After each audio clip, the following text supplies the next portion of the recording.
السلام علیکم ورحمۃ اللہ وبرکاتہ۔ بسم اللہ الرحمن الرحیم۔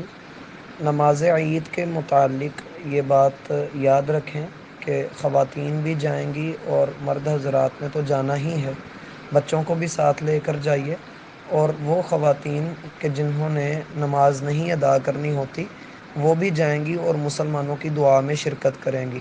کوئی بھی گھر میں نہیں رہے گا، نبی علیہ الصلاۃ والسلام نے سب کو نکلنے کا حکم دیا ہے۔ ہاں، خواتین کو اس بات کی احتیاط لازمی کرنی ہے کہ وہ بن سنور کر نہ نکلیں، اور اگر وہ سجی سنوری بھی ہیں تو مستور ہو کر پردہ کر کے گھر سے باہر نکلیں۔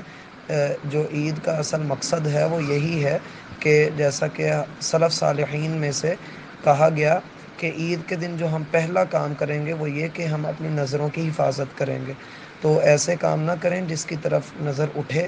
رسول اللہ صلی اللہ علیہ وسلم نے ان چیزوں سے منع فرمایا ہے۔ ضرور نکلیے اور عید کی نماز پڑھنے کے لیے جاتے ہوئے تکبیرات پڑھتے جائیے، اور خواتین لازمی جائیں اور مسلمانوں کی دعا میں شرکت کریں۔ اللہ ہماری عبادات کو